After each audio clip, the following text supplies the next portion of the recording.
শুধুই কি গল্প চ্যানেলে আপনাদের স্বাগত। আজ আপনাদের শোনাবো আশাপূর্ণা দেবীর লেখা গল্প অনাচার।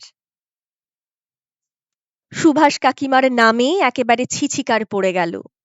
মেয়ে মানুষ যে এত বড় কঠিন প্রাণ হতে পারে এ যেন ধারণার অতীত। মেয়ে মানুষ কেন, কোনো মানুষের পক্ষেই কি সম্ভব?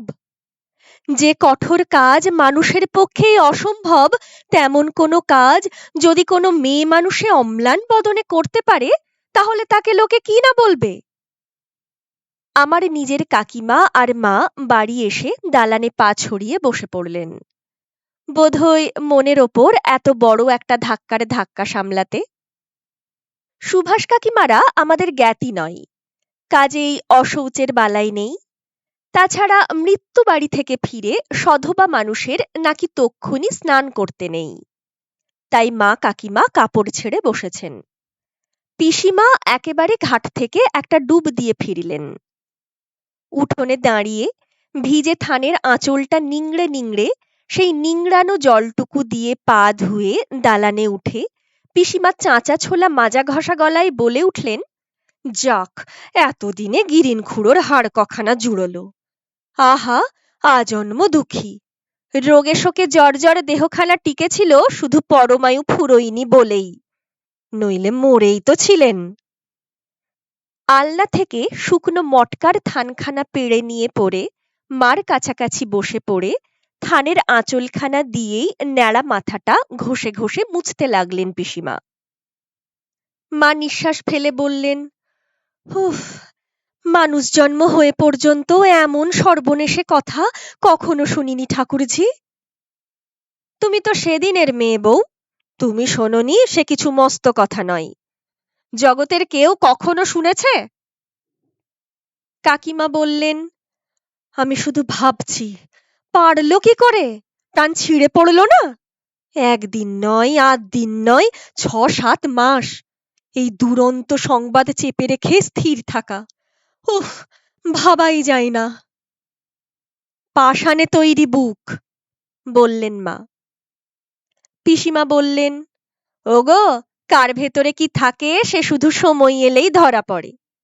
সুভাষ ছোঁড়া যখন ছিল তখন মনে হতো বুঝি এমন ভালোবাসাবাসি আর জগতে নাই। তারপর ছোড়া হঠাৎ চলেই বা গেল কেন, তাই বা কে বলবে? আমার মনে হচ্ছে বউয়ের ভেতরের অন্য গুণ টের পেয়েই সুভাষ মনের ঘেন্নায় চলে গেছিল। জানি এ সমালোচনার আগুন সহজে নিববে না। মানুষকে ধিক্কার দেবার যত রকম ভাষা আছে এরা সব একে একে ব্যবহার করবেন, শেষ পর্যন্ত সংসারের কাজের তাড়াই যদি ওঠেন। চুপচাপ খানিক শুয়ে অবেলায় অন্যমনা ভাবে বেরিয়ে পড়লাম। আজ রবিবার, রাত্রের ট্রেনেই কলকাতা ফেরার কথা, কিন্তু কিছুতেই যেন ইচ্ছে হলো না। সারাদিন সুভাষ কাকিমা সম্বন্ধে আলোচনা শুনতে শুনতেই বোধ করি এত ক্লান্ত হয়ে পড়েছি। নিস্তরঙ্গ গ্রাম্য জীবন, সামান্য একটু আলোচনার বস্তু পেলেই এরা আষ্টে পৃষ্ঠে তার সদ্ব্যবহার না করে ছাড়ে না। সে জায়গায় এত বড় একটা সাংঘাতিক ব্যাপার। এরপর সুভাষ কাকিমাকে কোন প্রায়শ্চিত্তে শুদ্ধ হতে হবে কে জানে।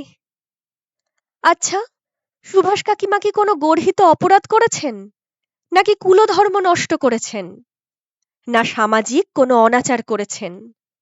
কি যে করেছেন সে কথা বলা বড় শক্ত। যা করেছেন সে কাজ বোধহয় কেউ কখনো করেনি, তাই সে অপরাধের প্রায়শ্চিত্ত সম্বন্ধে কোনো আলোচনা এখনো হয়নি। ফিরতি পথে দেখি দীনেশ রায়ের বৈঠকখানার উঁচু রোয়াকে বসে জনকতক মিলে ওই আলোচনায় চালাচ্ছে। রোয়াকের সিঁড়িতে ৩-৪টে হ্যারিকেন লণ্ঠন নিবু নিবু অবস্থায় কমিয়ে বসানো আছে। অন্ধকারে কাউকেই ঠিক চেনা যাচ্ছে না। শুক্লপক্ষে কেরোসিন খরচের দরকার বড় হয় না।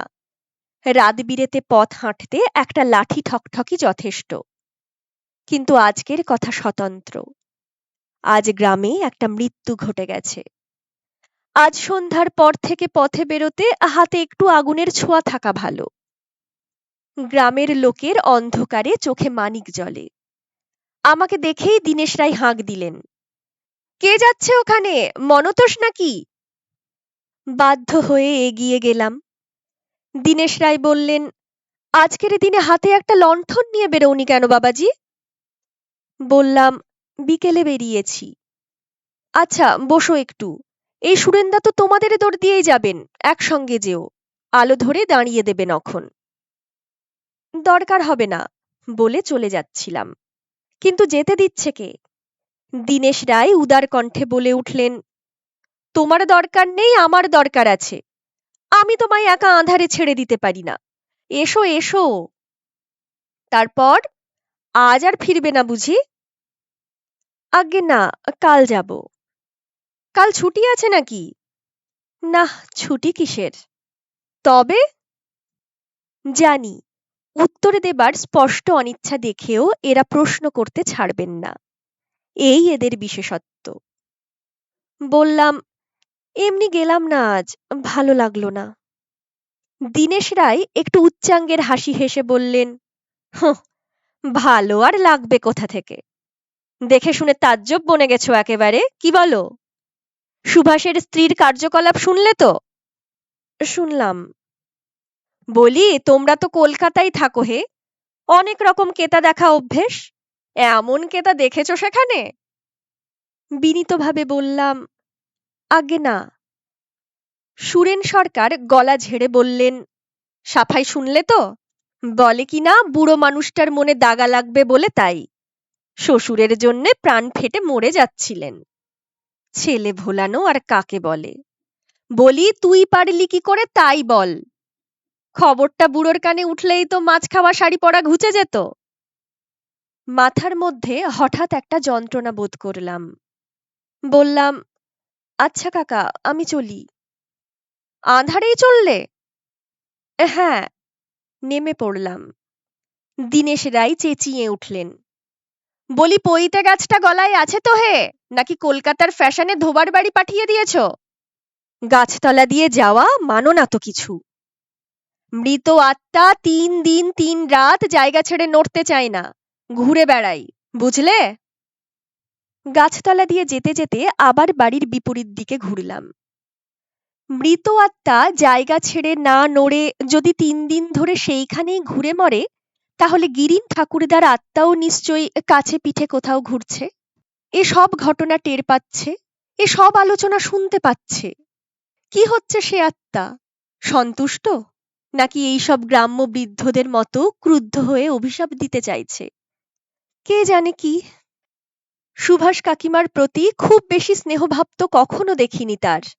তাছাড়া সুভাষ কাকা স্নেমা স্নেমা হুজুক করে বোম্বে চলে যাওয়া পর্যন্ত তিনি তো যতদূর নয় ততদূর খিটখিটে হয়ে গিয়েছিলেন। পুত্রবধূর ওপরেও কম খাপ্পা হননি। অবশ্যই দোষ দেওয়াও যায় না। ৬টি সন্তানের মধ্যে সুভাষ তার শেষ অবশিষ্ট সন্তান। সেই ছেলেও যদি বাড়ি থেকে উধাও হয়ে যায়, তার স্ত্রীর ক্ষমতা থাকে না ধরে রাখবার, তাহলে কি করে তিনি সেই অক্ষমতাকে মার্জনা করতে পারেন? কি করে প্রসন্ন থাকতে পারেন বউয়ের ওপর? বৃদ্ধ শ্বশুর আর তরুণী পুত্রবধূ, এই সংসার।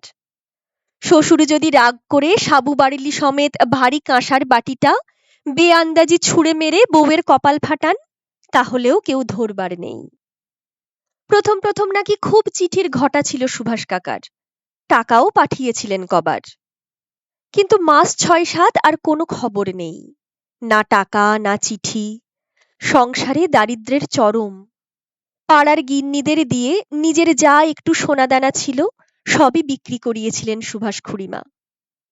বোম্বে গিয়ে সুভাষ কাকা যে কোনো কুহকিনীর কুলোজালে আটকা পড়ে গেছেন, সে বিষয়ে আর কারোর মতদ্বৈধ ছিল না।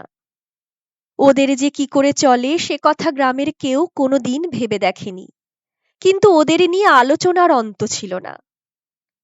একটা অসহায় মেয়ে মানুষ যে নিজের জোরে দাঁড়িয়ে থাকবে, স্বামী অনাসক্ত হয়ে গেছে বুঝেও ভেঙে পড়বে না, সব সময় হেসে কথা কইবে লোকের সঙ্গে, এটা সত্যি বড় দৃষ্টিকটু। কিন্তু সে তো তবু সহ্যের সীমানায় ছিল। আর আজ যা জানা গেল, এ যে সহ্যের অতীত। আজ যা জানা গেল সেটা হচ্ছে এই, গিরিন ঠাকুরদার মৃতদেহ যখন পড়ে আর বাড়ির লোকে লোকারণ্য, তখন সুভাষ কাকিমা পাড়ার সমস্ত মান্যগণ্য ভদ্রলোকেদের সামনে একখানা খামের চিঠি ফেলে মৃদু কণ্ঠে বললেন, এই নিন, এ চিঠি পড়ুন। পড়ে আমার কি কর্তব্য আদেশ দিন। যদি কোনো প্রায়শ্চিত্তের দরকার থাকে তার ব্যবস্থাও দেবেন। এক পাশে দাঁড়িয়ে আমিও দেখছিলাম সব। প্রবীণেরা সকৌতূহলে চিঠি কুড়িয়ে নিলেন এই ভেবে যে গিরিন ঠাকুরদার হয়তো লুকানো টাকা কড়ি কিছু ছিল, সেই সংক্রান্ত কোনো লেখাপড়া। চিঠিটাই হাঁ হাঁ করে কুড়িয়ে নিয়েছে লোকে, বাক্যার্থের দিকে কান দেয়নি। মুখ ছেঁড়া খাম, পুরনো চিঠি। বার করতেই যতগুলো সম্ভব মাথা তার উপরে ঝুঁকে পড়ল। কিন্তু এ কি চিঠি না জ্বলন্ত আংরা? প্রবীণদের মুখভঙ্গি দেখে যারা চিঠি পড়েনি তারা উদ্গ্রীব হয়ে তাকালো। ব্যাপারটা কি? সতীশ কুণ্ডু একটু ক্ষোভ এবং ব্যঙ্গ মিশ্রিত হাসি মুখে ফুটিয়ে চিঠিটা ভাঁজ করে খামে পুড়তে পুড়তে বললেন, সকলেই যখন এখানে উপস্থিত আছেন বলে ফেলাই ভালো। সুভাষ বাবাজি আজ 7 মাস হলো গত হয়েছেন। বোম্বে থেকে তার এক বন্ধু যথাসময়েই জানিয়েছিলেন, তবে বৌমা এ যাবৎ সংবাদটি গোপন করেছিলেন। ঘরের মধ্যে কি বাজ পড়ল? মৃত্যু সংবাদ গোপন রাখার সংবাদ এমন কিছু নতুন নয়। সময়ে অসময়ে অবস্থা বিবেচনা করে লোকে এমন করে থাকে কখনো কখনো। কিন্তু স্বামীর মৃত্যু সংবাদ গোপন করবে স্ত্রী? উদ্দেশ্যটা কি? ভিড়ের মধ্যে অস্ফুট একটা গুঞ্জন ধ্বনি উঠল। প্রবীণারা চোখ গোল করে হাঁ হয়ে তাকিয়ে রইলেন। আর সুভাষ কাকিমা ভাবলে শূন্য মুখে শ্বশুরের অসুখের সময়ে ব্যবহৃত ওষুধের শিশি, কাঁচের গেলাস, পিগদানি, কাঁথাকানি, জামাকাপড় ইত্যাদি একত্রে জড়ো করতে লাগলেন। অতঃপর কে একজন মহিলা বললেন, হ্যাঁ সতীশ, বৌমার করণীয় আজ তাহলে কি হবে? সতীশ কুণ্ডু বললেন, আপনারাই বলুন। আমার এই 60 বছর বয়সে এমন ঘটনা তো দেখিনি সত্যদি। অজান্তে হয় সে আলাদা। বলে অজান্তে সাপের বিষে দোষ লাগে না। সত্যদি বললেন, ছাইপা শাখা সিঁদুরের ব্যবস্থা নয় আমি করে দিলাম, কিন্তু একটা প্রাচিত্তিরের দরকার তো। জেনে শুনে এমন অনাচার! হ্যাঁ গা বৌমা, এ চিঠি চেপে রাখবার বুদ্ধি তোমায় কে দিলে বাছা? সুভাষ কাকিমা মুখ তুলে কে জানে হয়তোবা একটু হেসেই বললেন, বুদ্ধি আর কে দেবে পিসিমা, বোধহয় আমার দুর্মতিই দিয়েছে। যাই হোক, বলি এর একটা মানে তো আছে। যদি উড়ো চিঠি বলে আশ্বাস এসে থাকে, পাড়ার 5টা বিচক্ষণ লোককে দেখাতে হয় তো। অবিশ্বাস তো করিনি পিসিমা। তাহলে? সুভাষ কাকিমা এইবার হাতের কাজ থামালেন।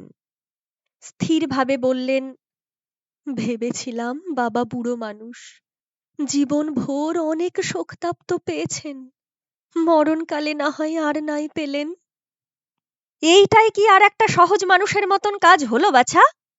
সত্য পিসি বললেন, যে যার কর্মফল নিয়ে এসেছে, ভোগ না করে উপায় কি? এই যে তুমি 6 মাস ধরে জেনে শুনে তার ভিটেই বসে বিধবা হয়ে সধবার আচরণ করলে, তাতেই কি তার ভালো করলে? এতে তার আত্মার অসদ্গতি হবে না? যাক, এখন ভট্টাচার্যকে ডাকো, কি বলে সে দেখি। নারায়ণ নারায়ণ। ভট্টাচার্য নারায়ণ নারায়ণ করতে করতে এলেন। শুনে এসেছেন তো সব। তিনি বিধান দিলেন, যেহেতু গিরিন ঠাকুরদার শ্বশুর, সেই হেতু তার শেষকৃত্যের সঙ্গে সঙ্গে পুত্রবধূর বৈধব্য সাজগ্রহণ দৃষ্টিকটু। অতএব মৃতদেহ বার করবার আগেই সুভাষ কাকিমার শেষকৃত্য করে দেওয়া হোক। সুভাষ কাকিমা বললেন, আমার সঙ্গে কি আপনারা কেউ যাবেন পিসিমা? না, আমি একা গেলে চলবে। সত্য পিসি গম্ভীর বদনে বললেন, তোমার অবশ্যই কোনো সাহায্যের দরকার নেই দেখছি, তবে আমার তো একটা কর্তব্য আছে। সেই 18 বছর বয়স থেকে এই কাজে চুল পাকালাম। নাও চলো। থাক থাক, গামছা কাপড় কিছু নেবার দরকার নেই। নাও দিনেশ, তোমরা ততক্ষণ ইদিককার গোজগাজ করো। এত বড় একটা কাণ্ডে সুভাষ কাকিমা তাকে কাঁদবার কোনো সুযোগই দিলেন না দেখে বোধহয় চটে গেলেন সত্য পিসি। এসব হলো সকালের কথা। রবিবার বলেই আমি ছিলাম। এখন বাড়ির বিপরীত মুখে চলতে চলতে কোনো আত্মার দ্বারা চালিত হয়ে কিনা কে জানে গেলাম গিরিন ঠাকুরদারই বাড়িতে। রাত হয়ে গেছে সে কথা আগে খেয়াল হয়নি। খেয়াল হলো সুভাষ কাকিমার দরজায় এসে। ইতস্তত করে চলেই আসছিলাম, হঠাৎ দেখলাম পঞ্চাকলুর ছোট মেয়েটা বেরিয়ে এসে বলল, দাদাবাবু এসে ফিরে যাচ্ছেন যে? কাকিমা শুধালো, কিছু দরকার আছে? বললাম, না, এমনি দেখতে এসেছিলাম। তুই এখানে রাত্রিরে থাকবি বুঝি? হ্যাঁ দাদাবাবু। মা বললে বুড়ো তো মোলো, বামুন দিদি একা থাকবে। নন্দী তুই যা, আত্মিরটুকু থাকগে। পাড়ার আর কেউ নেই? না তো। কথার মাঝখানে সুভাষ কাকিমা বেরিয়ে এলেন। জ্যোৎস্না আবছা আলোয় সাজসজ্জার পরিবর্তন বিশেষ কিছু বোঝা যাচ্ছে না, তাই রক্ষে। সুভাষ কাকিমা আমার চাইতে বয়সে বড় নয়, নিজের কাকিমাও নয়, তাই প্রণাম কখনো করিনি। অতএব দাঁড়িয়ে রইলাম। বললেন, মনতোষ না, এমন সময় এদিকে? ভাবলাম আপনার একটা খবর। এসেছ তো ভালোই হয়েছে ভাই, বলেই থামলেন। সামান্য একটু হেসে বললেন, ভাই বলেই বলছি, কিছু মনে করো না। বাবা বাছা করে বলতে পারি না। বলছি, গ্রামে আর কাউকে বলতে পারিনি, তোমায় বলছি। তোমার কাকার তো পারলৌকিক কাজের কিছুই হয়নি। এতদিন পরে কিছু হয় কিনা, কিংবা কি হয়, তোমাদের কলকাতার কালীঘাটের কোনো পণ্ডিতকে জিজ্ঞাসা করতে পারো। বললাম, আচ্ছা। আর শোনো, ওই সঙ্গে আমার কোনো প্রায়শ্চিত্তের ব্যবস্থা যদি দেন। আমি ক্রুদ্ধ স্বরেই বললাম, কেন, আপনার আবার প্রায়শ্চিত্ত কিসের? মস্ত একটা পাপ তো করলাম এতদিন ধরে। বিধবা হয়ে জেনে শুনে সে খবর চেপে রেখে সধবার আচরণ করা। হিন্দু ধর্ম এতটা অনাচারের ভার সইতে পারবে? আমি গম্ভীরভাবে প্রশ্ন করলাম, পাপ বলে নিজে স্বীকার করেন আপনি? করেছি বই কি, হিন্দুরি মেয়ে তো। কিন্তু সঙ্গে সঙ্গে পুণ্যের লোভটাও মস্ত হয়ে উঠেছিল। ভাবলাম, বুড়ো মানুষকে এই শেষ জীবনে আর মরার ওপর খাঁড়ার ঘা কেন? ওকে পুত্র শোকের হাত থেকে রক্ষা করতে তো আমিই পারি, দেখি না ভগবানের ওপর কলম চালিয়ে। তাই রাবণ রাজার মতো নিজের মৃত্যুবাণ প্রাণপণ যত্নে লুকিয়ে তুলে রাখলাম। রাগ করে বললাম, তা যথাসময়ে তো আবার নিজের হাতেই বার করে দিয়েছেন। এতদিনের যন্ত্রণার কথা থাক, আজকের লাঞ্ছনাতেও কি আপনার পাপের প্রায়শ্চিত্ত হয়নি? সুভাষ কাকিমা এক মুহূর্ত চুপ করে থাকলেন।